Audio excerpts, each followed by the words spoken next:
7월 16일 화요 새벽기도회 및 말씀 묵상 시간을 갖도록 하겠습니다.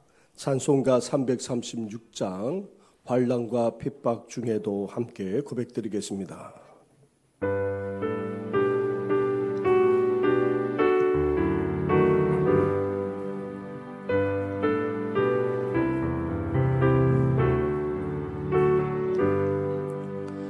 환난과 핍박 중에도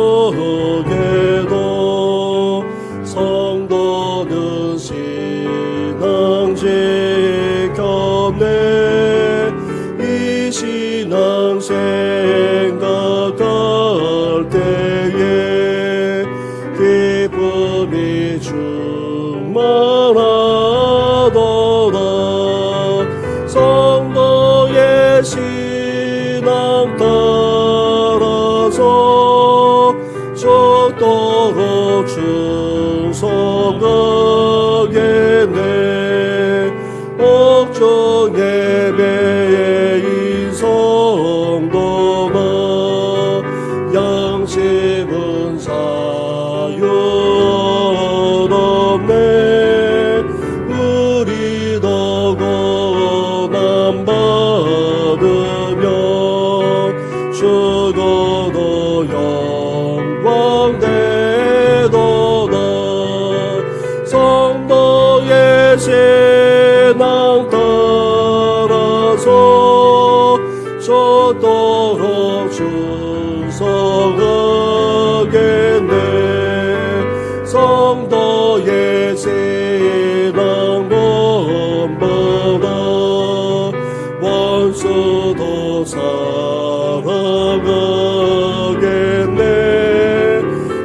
인자는 너의 행실로 이 신앙 전파리라. 성도의 신앙 따라서 적도록 충성하겠네.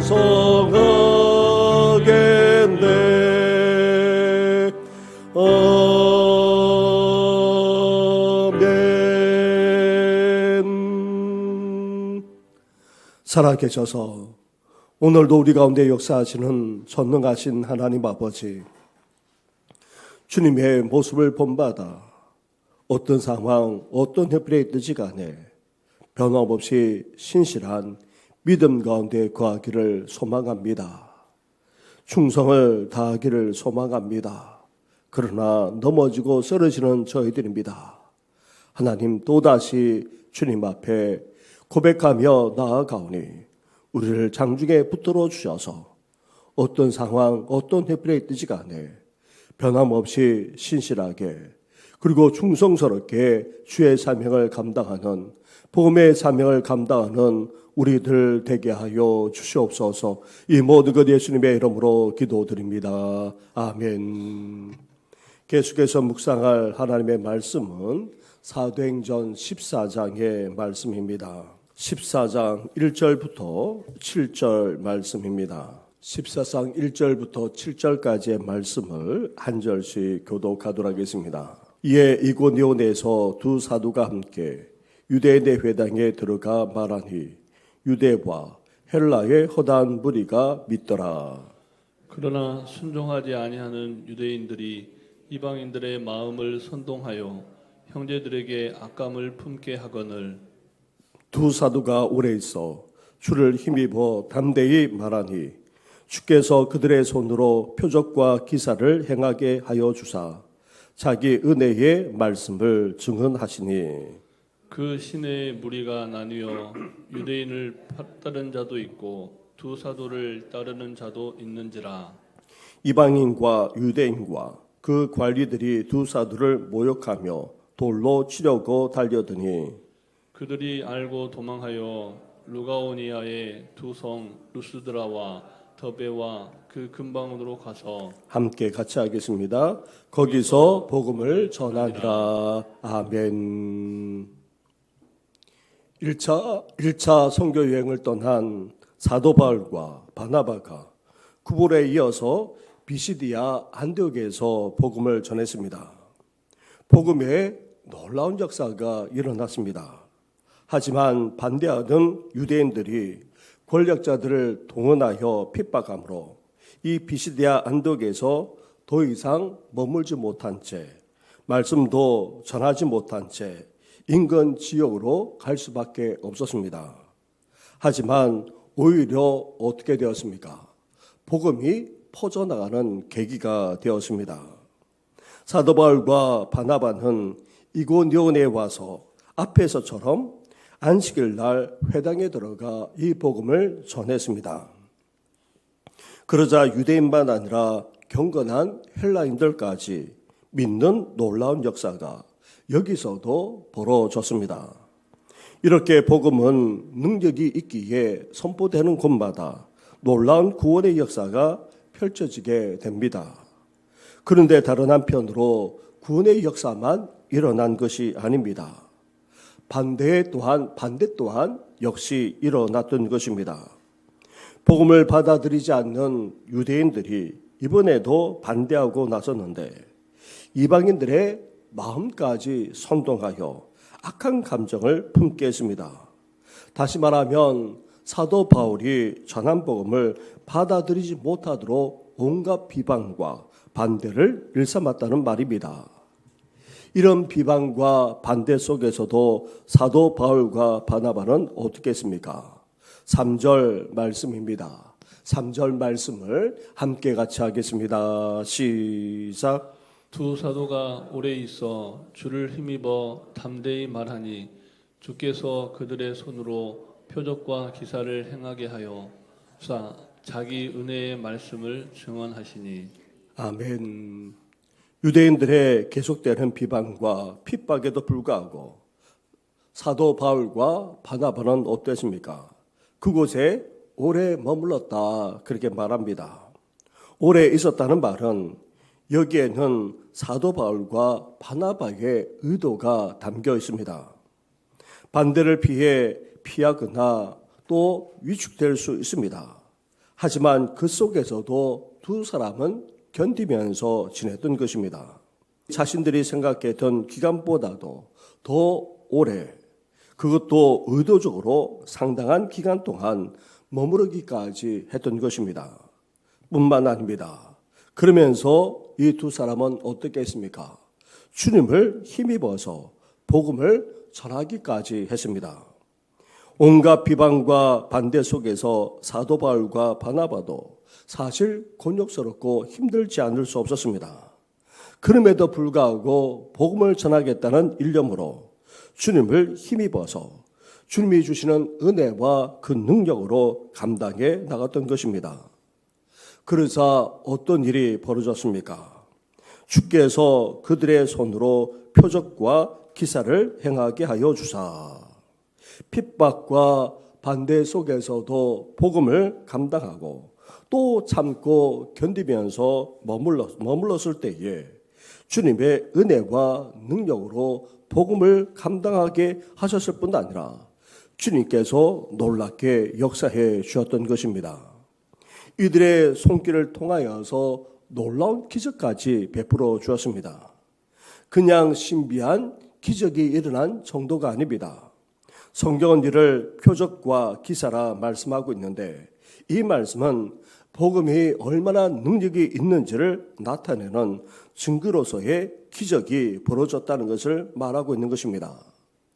그렇습니다. 온갖 비방과 비난, 핍박과 박해 속에서도 복음의 사명을 감당하고자 견디고 또 주님의 은혜와 능력을 되짚어서 감당해 나가게 되면 주님은 그 가운데 놀랍게 역사해 주십니다.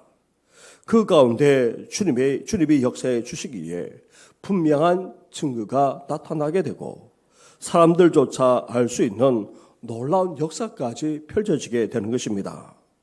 사랑하는 성도 여러분, 우리가 이 땅을 살아가면서 온갖 시련과 핍박을 당하더라도 이를 참고 견디는 가운데 복음의 사명을 감당해 나갈 수 있어야 합니다. 그럴 때에 주님의 함께하심과 은혜만 아니라 놀라운 역사까지 펼쳐지게 될 줄 믿습니다. 바라기는 오늘도 참고 견디는 가운데 어디든지 복음의 사명을 감당함으로 하나님의 역사까지 펼쳐내는 우리 성도들 되기를 주님의 이름으로 축원합니다. 이렇게 사도 바울과 바나바가 놀라운 복음의 사역을 감당해 나가자 그 반응 또한 확연하게 나누어졌습니다. 너무나도 분명하게 찬성과 반대가 나누어져서 유대인을 따르는 무리가 있는가 하면 두 사도를 따르는 무리가 분명하게 갈라지고 말았던 것입니다. 그렇습니다. 복음에 대한 반응은 이렇게 분명합니다. 복음에 대해서 회색 지대가 있을 수 없습니다. 긍정도 부정도 아닌 그 중간에 머물 수 없다는 말입니다. 왜 그렇습니까? 복음은 진리이기 때문입니다. 복음은 생명이기 때문입니다. 복음은 능력이기 때문입니다. 이 진리를 받아들이느냐, 그렇지 않느냐만 있을 뿐입니다.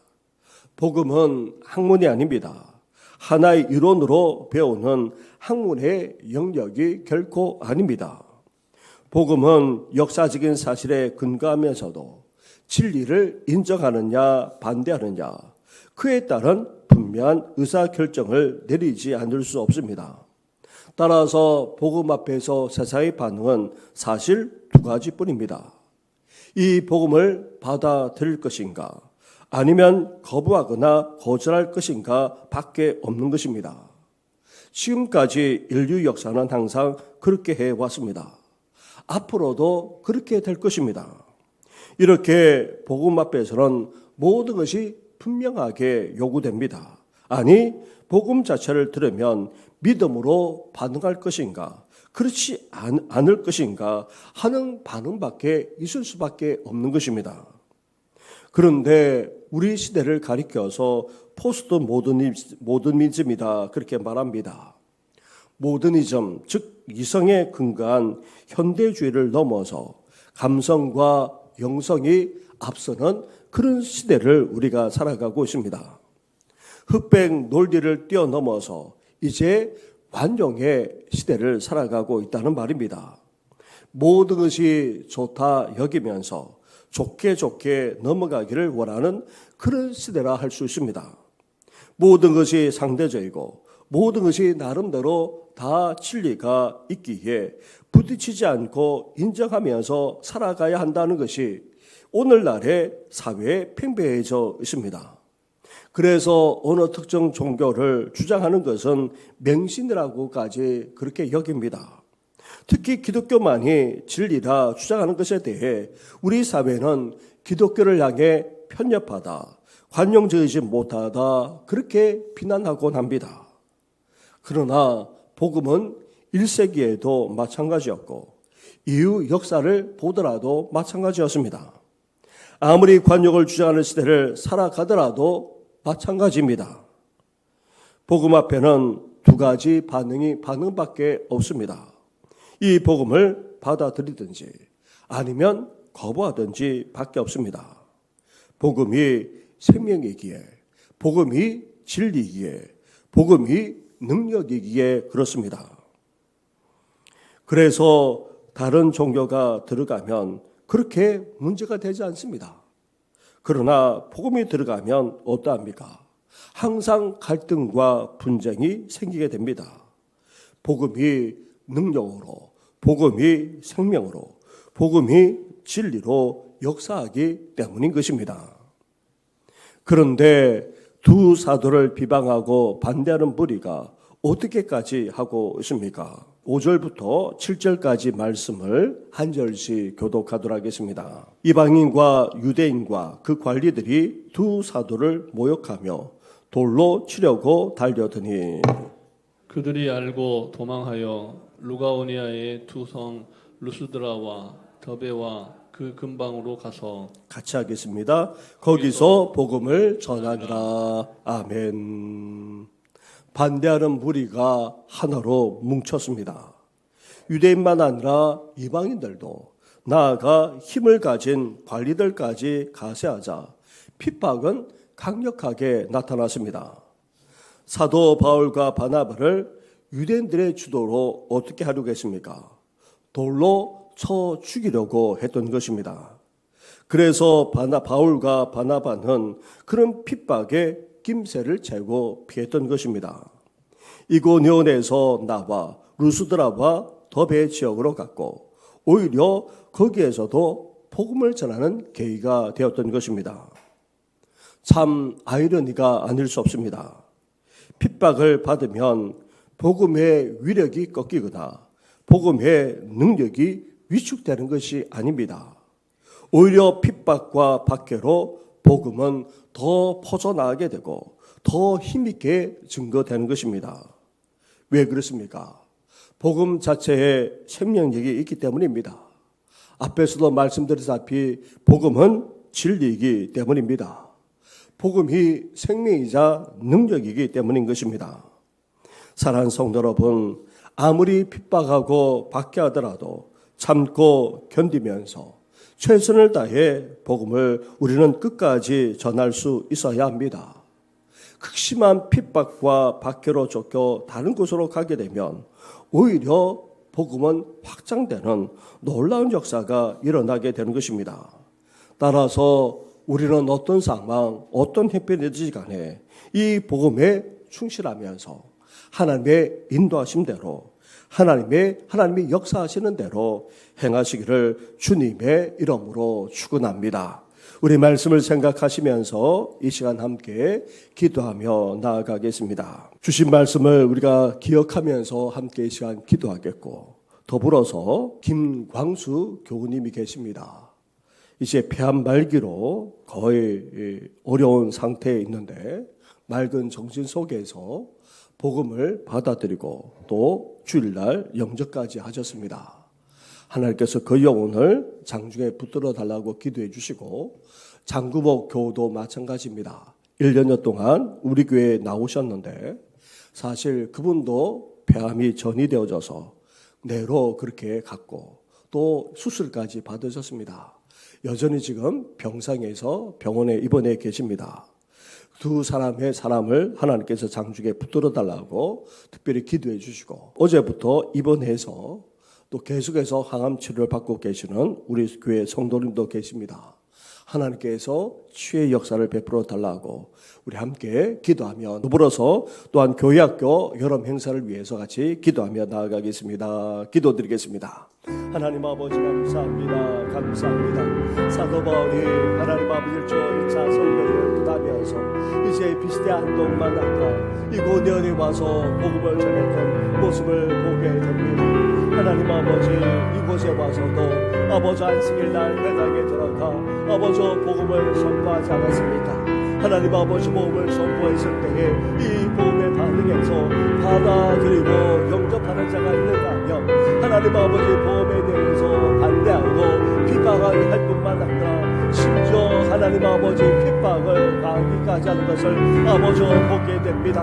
이렇게 복음 앞에서는 분명한 아버지 대조적인 반응이 나타나는 것을 보게 됩니다. 복음이 진리이기에 복음이 능력이기에 복음이 하나님 아버지 생명이기에 아버지 이러한 반응이 우리 가운데도 나타날 수밖에 없음을 아버지 보여주지 않았습니까? 그런 상황 속에서도 사도 바울과 바나바는 아버지 그렇습니다. 참고 견디면서 아버지 계속해서 이 복음을 아버지 더 힘있게 전했던 것을 보게 됩니다. 하나님 아버지 그랬을 때에 아버지 하나님의 은혜로 하나님께서 감당하셔서 뿐만 아니라 아버지 놀라운 복음의 능력이 나타나지 않았습니까? 하나님 아버지 저희들도 그러기를 합니다. 이 세상을 살아가면서 아버지 복음에 대해서 반대하는 정도만 아니라 아버지 핍박하느라고 참고 견디는 가운데 아버지 복음의 사명을 감당하는 저희들 되기를 합니다. 오히려 복음의 능력이 나타나게 되고 하나님의 은혜가 우리에게 주어지기에 아버지 더욱더 감당하며 나아가는 저희들 되게 하여 주옵소서. 아버지 그러므로 말미암아 하나님 아버지 그렇습니다. 복음이 힘있게 전개될 뿐만 아니라 더 큰 핍박으로 말미암아 어쩔 수 없이 아버지 나아갔을 때에 더 큰 복음의 역사가 펼쳐나가는 놀라운 은혜까지도 베풀어 주시지 않았습니까? 어떤 형편 어떤 처지에 간에 아버지 복음의 삶을 감당하고자 참고 견딜 뿐만 아니라 하나님의 인도하심대로 하나님께서 역사하시는 대로 온전히 감당하는 저희들 되도록 아버지 역사하여 주시길 바랍니다. 나아가 하나님 아버지 이런 맹사가 이제 토요일과 아버지 주일을 시작하게 됩니다. 유치부 성경학교와 아버지 초등부 여름 성경학교로 아버지 이어지게 됩니다. 하나님께서 함께하여 주옵소서. 나아가 중고등부만 아니라 청년부로까지 이어지게 사오니 하나님 아버지 그렇습니다. 모든 신년들 우리 신년들 청년들 다 참여하기를 바랍니다. 한 10년도 빠지지 않고 다 참여할 수 있도록 도우시고 아버지 좋은 일기만 아니라 모든 부모님들이 아버지 원활하게 잘 진행될 수 있도록 우리 주님께서 섭리하시고 역사하여 주시길 간절히 바랍니다. 아버지 소망합니다. 우리 주님께서 온전히 역사하시고 함께하여 주옵소서. 아버지 모든 신령들 다 주님을 만나고 은혜를 체험할 수 있도록 우리 교육자들만 아니라 부장과 교사들 가운데 하나님께서 함께하여 주시길 간절히 바랍니다. 아버지 연약한 가운데 있는 성도들이 적지 않을 만하다. 아버지 성도님들이 적지 않고 또 정신까지 밟지 못하여서 아버지 매번 출입조차도 하지 못하는 신령들이 적지 않습니다. 긍휼과 자비를 베풀어 주옵소서. 하나님 아버지 그렇습니다. 육신의 연약함으로 아버지 그렇습니다. 고통 가운데 있는 성도들이 적지 않습니다. 특별히 하나님 아버지 김광석 교우와 장구복 교우 아버지 폐암 말기로서 아버지 너무나도 힘들어하고 어려워하는 가운데 사오니 긍휼과 자비를 베풀어 주시고 그래도 하나님 아버지 질병으로 말미암아 하나님을 영접하고 아버지 믿음 가운데 살아가고자 예수는 가운데 사오니 아버지 그 영혼을 불쌍히 여겨주신 것만 아니라 천국을 소망하며 아버지 그 투병을 이겨나가시도록 역사하여 주옵소서. 나아가 하나님 아버지 소망합니다. 아버지 항암치를 밟아나가는 아버지 성도들입니다. 능히 감당하게 하여 주옵소서. 능히 이길 수 있는 힘과 새 힘을 아버지 허락하여 주옵소서. 온전한 회복과 치유의 역사가 일어나도록 우리 주님께서 함께 하시고 은총 허락하여 주시옵소서. 이 모든 것 예수님의 이름으로 기도드립니다. 아멘. 하나님 아버지, 우리가 어디 있든지 간에 무엇을 하든지 간에 복음을 위해서 살아가게 하여 주시옵소서. 때로는 복음 때문에 어려움을 겪기도 하고 핍박을 당한다 할지라도 그 속에서도 참고 견디면서 끝까지 복음의 사명을 감당하기를 원합니다. 그러할 수 있는 은혜를 베풀어 주시고 그러할 때에 복음의 능력까지도 허락하시는 분이 우리 하나님이지 않습니까? 놀라운 치유의 역사가 놀라운 기적의 역사까지 펼쳐주시는 분이 우리 하나님이시오니 주여 우리에게 이러한 은혜만 아니라 복음의 능력을 허락하여 주시옵소서. 나아가 하나님 아버지 그 어떤 핍박이 주어지더라도 결코 복음은 끊기지 않습니다. 진리이기 때문입니다. 능력이기 때문입니다. 생명이기 때문입니다. 따라서 핍박이 주어져서 하나님 아버지 오히려 더 넓은 곳으로 더 많은 사람에게 복음이 증거되어졌던 것처럼 하나님의 놀라운 역사가 오늘도 우리를 통해서 펼쳐지게 하여 주시고 하나님의 은혜와 능력까지 우리에게 허락하여 주시옵소서. 오늘도 복음의 사명을 감당하고자 나아가는 모든 심령들마다 은혜와 능력으로 역사해 주시옵소서. 이 모든 것 예수님의 이름으로 기도드립니다. 아멘. 하늘에 계신 우리 아버지, 아버지의 이름을 거룩하게 하시며 아버지의 나라가 오게 하시며 아버지의 뜻이 하늘에서와 같이 땅에서도 이루어지게 하소서. 오늘 우리에게 일용할 양식을 주시고 우리에게 죄진 자를 사하여 준 것 같이 우리 죄를 사하여 주시옵고 우리를 시험에 들게 하신 악에서 구하소서. 나라와 권능과 영광이 영원히 아버지의 것입니다. 아멘.